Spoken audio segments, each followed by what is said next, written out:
Miliarda euro të grabitura në çdo tender, në çdo kantier e në çdo pasuri publike e private sot nuk i bëjnë më derman.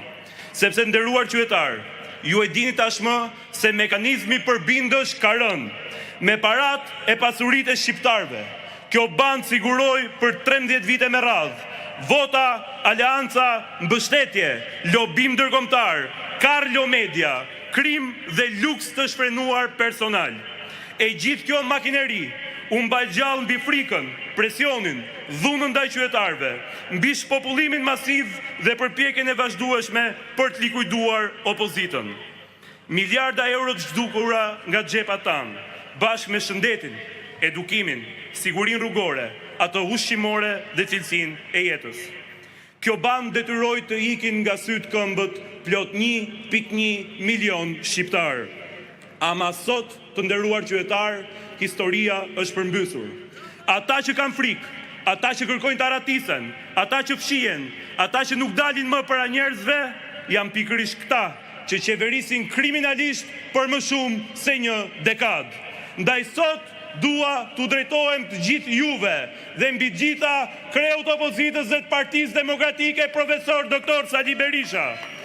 I drejtohemi gjithë demokratëve që nuk u përkulën, qytetarëve që nuk e shitën dignitetin, gazetarëve dhe njerëzve publik që nuk u blet, ju që denoncuat, ju që qëndruat, që folët atëherë kur ishte shumë e rrezikshme që të flisje. Ja ku jemi dhe sa shumë që jemi. Sot jemi këtu edhe për të dhënë një mësim final politik, mësimin më të vyer që një popull mund t'i jap mandatarëve të vet. Mandati nuk është pronë, nuk është privilegj, nuk është licencë për të vjedhur. Kush merr mandat është shërptori i qytetarëve e jo pronari i shtetit. Nëse vjedh, largohesh. Nëse shkel besimin, mandati mbaron. Nëse e trajton shtetin si plaçk, do të përgjigjesh para ligjit. Dhe miq, o sot, o kurrë, sepse ajo që do të vendosim sot do të jetë një precedent për të ardhmen, një precedent që nuk do të arrijë më askush ta përmbys. Askush nuk ka imunitet nga zemrimi qytetar. Askush nuk mund të ushqejë iluzionin se kur qeveris kundër popullit të pret qetësia. Edi Rama duhet ta jap dorëheqjen tani, edhe si një akt i një emergjence kombëtare. Sepse Edi Rama ka kohë, dashur miq, që nuk është më kryeministër, por është kapobanda i një sistemi abuzues, grabitës, shkatrues dhe shpopullues. Por, kur reziston, kur nuk i nënshtrohesh as edhe një pazari, ja ku vjen dhe përmbysja finale. Ajo më e pa imagjinueshmja. Ata që na mbanin ne nën frikë, sot jetojnë me frikë. Ata që na shantazhonin, sot shantazhohen me styre. Ata që predikonin stabilitet, sot nuk kontrollojnë më asnjën e vet. Shqipëria është një moment shumë vështirë, por edhe buz një shpresë të re, sepse zgjidhjet, kapacitetet dhe njerëzit janë këtu. Ky vend nuk ka marrë fund. Fundi po u vjen atyre që investuan që kjo të ndodhte. Demokracia, miq, nuk vdes në një ditë.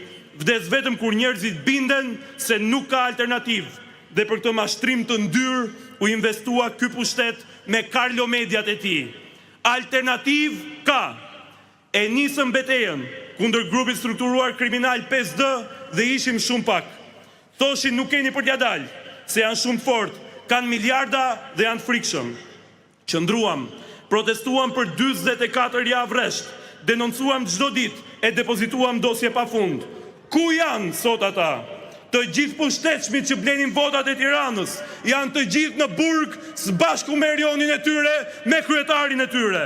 E njëjta histori me Ballukun, na u turrën se e kemi të kotë. Bela Mafia nuk preket, është më e fortë se Rama. Denoncuam tunelin, denoncuam lotet e rrugëve, Tigrin 1 dhe Tigrin 3, Keshin, Arrëshën.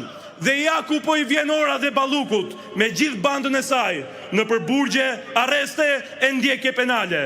Por, të dashur miq, ne gjithë bashku do ta bëjmë dhe aktin e fundit pa na u dridhur qerpiku. Ne do ta largojmë edhe Edi Ramën. Këmbanat që po bien, po u kujtojnë se pushteti nuk është i përjetshëm.